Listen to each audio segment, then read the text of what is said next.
Hello, everyone. Happy Saturday. Wait, yeah, it's a Saturday. So, pull this up. So now that I've already flicked off Mrs. Whitmer, I'm gonna go and to Phil Green. Phil Green, the state representative in the area where I was residing over in the Thumb area. But I'm gonna go ahead and do that too. Uh, so I know he was on stage and he was talking about wanting to build a new state-of-the-art facility for Caro. However, uh, it still has yet to be addressed.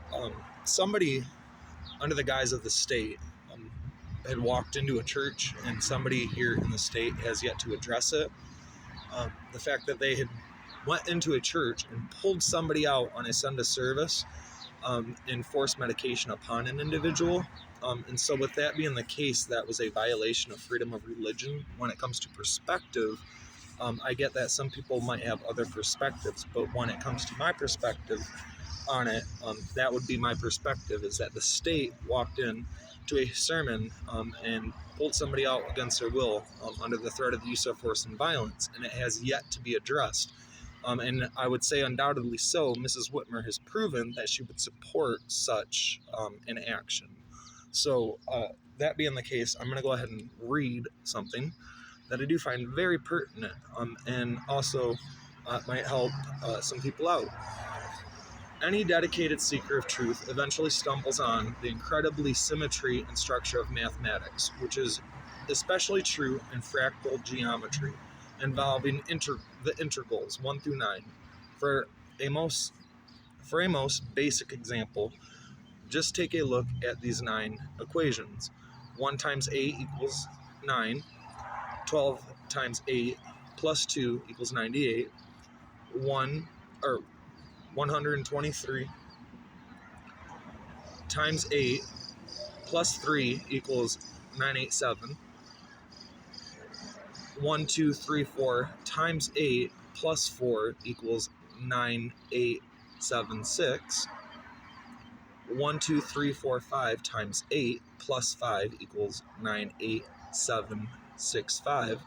1, 2, 3, 4, 5, 6 plus times 8 plus 6 equals 98765.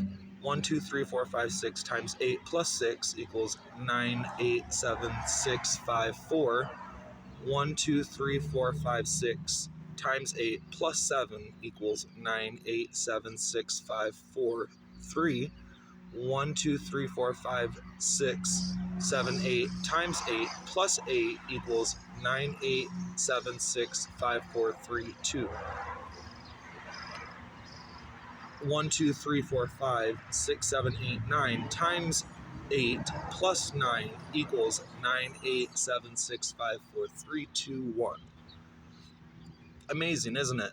I find it very interesting, furthermore, that all the great philosophers in history, such as Archimedes, Copernicus, Socrates, and Da Vinci, were all mathematicians first and foremost. I submit that everything from biblical prophecy to DNA strands are built and based on quite simple mathematical formulas and patterns, but I am getting ahead of the story.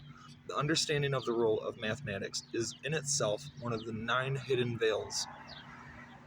Consider also the so-called great mystery schools of antiquity and shadowy temples in Sumer and Babylon. The Kabbalah showed, in a way, to the ultimate holy of holies, the revelations, i.e., the parting of veils of life and creation of God, and when embraced and honor the truth, the very origins of man. This involves systematically piercing and embracing 9 levels of understanding or truth, plateaus, before finally entering nirvana, or the ultimate unity with God, as depicted in modern tracing boards. Like a giant Sudoku puzzle board, the human experience we call life truly revolves around the numbers 1 through 9. In so many remarkable ways, everything has a place in a system, and everything placed in a system and everything fits neatly and precisely in the integral grid of time and space. And this then is but one definition of truth, hidden arcane knowledge that fits completely in the mathematical grid called logic. Yeshua, aka Jesus of Nazareth, declared this to be his disciples: "You shall know the truth, and the truth shall set you free." Why can't people see the truth? This question is best answered by Don Harkins. Over the last several years, I have evolved and discarded several theories in an attempt to explain why it is that most people cannot see the truth, even when it smacks them in the face. Those of us who can see the conspiracy have participated in countless conversations amongst ourselves that address the frustration of most people's inability to comprehend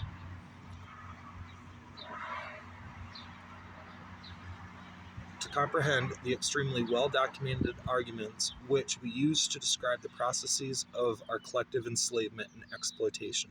The most common explanation to be arrived at is that most people just don't want to see the truth or see what is really going on. All human endeavors are a filtration process. Sports are one of the best examples. We play specific sports until we get kicked off the playground. The pro athletes we pay big bucks to watch just never get kicked off the playground.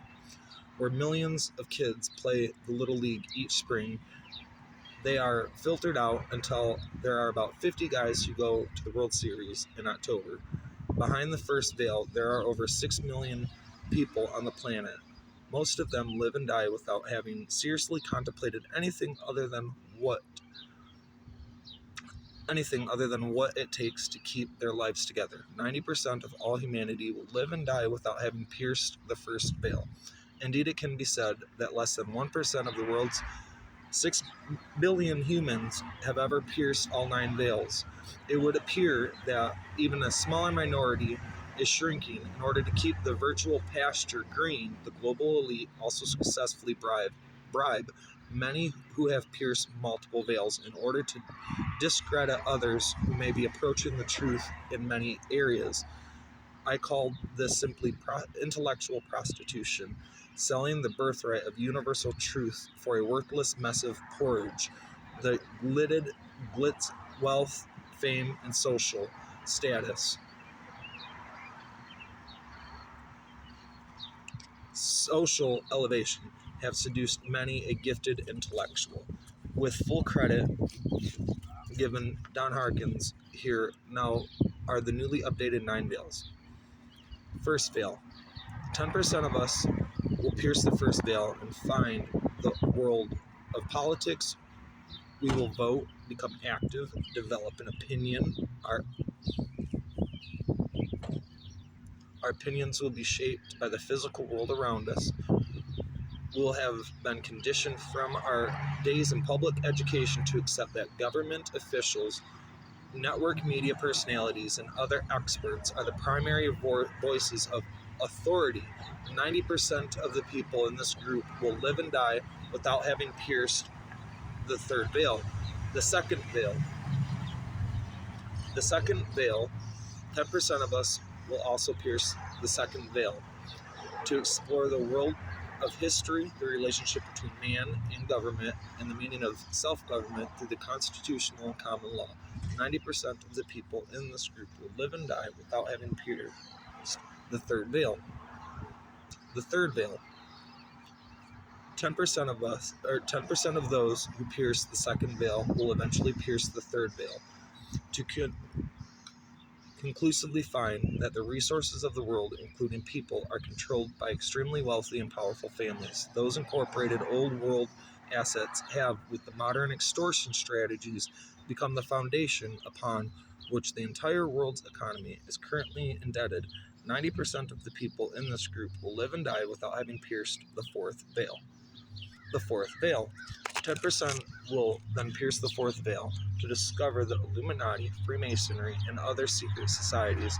Those societies use symbols to perform ceremonies that perpetuate the generational transfers of arcane knowledge that is used to keep the ordinary people in political, economic, and spiritual bondage.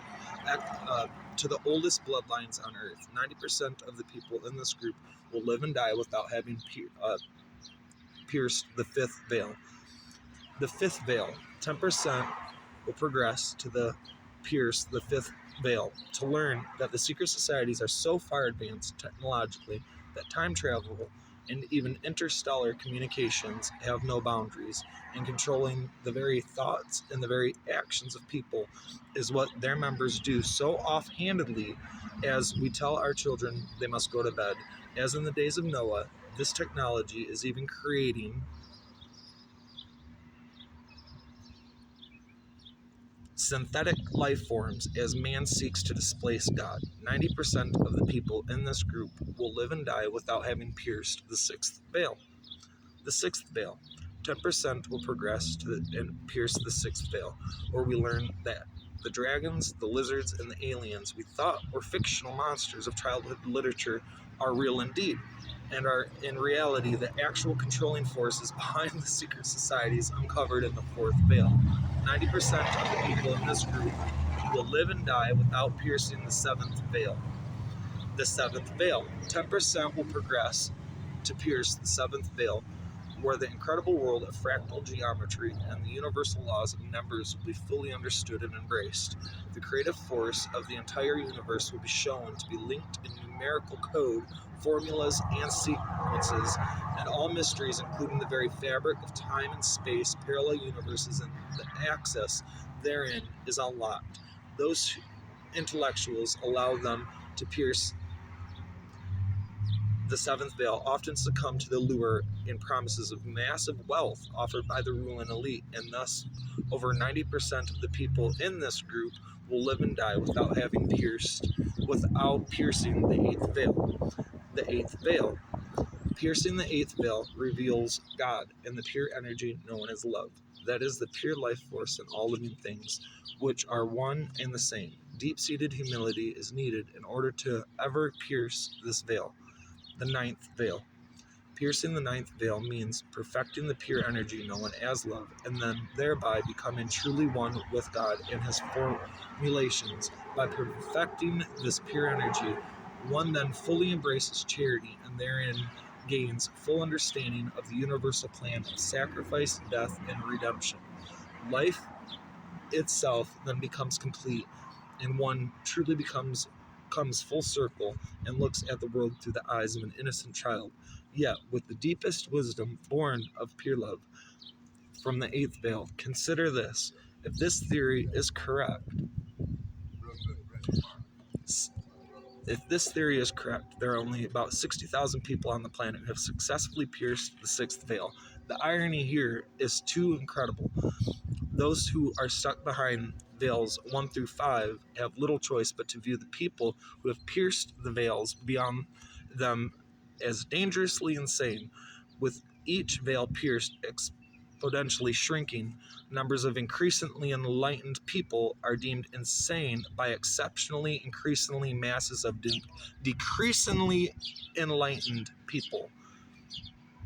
Adding to the irony, the heart of the sixth or better veiler tries to explain that he is able to see to those who can't, the more insane he appears to them. The truth is self-evident. Moreover, institutions such as the venerable Southern Poverty Law Center are formed and financed by their ruling elite to effectively label many awakened individuals as hate mongers and terrorists. Our enemy, the state.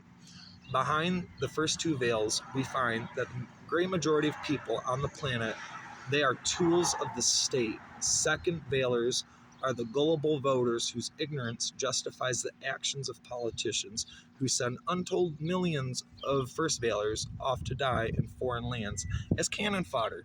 Their combined stations in life are simply to believe that the self-serving machinations of the power elite are matters of national security and worth dying for.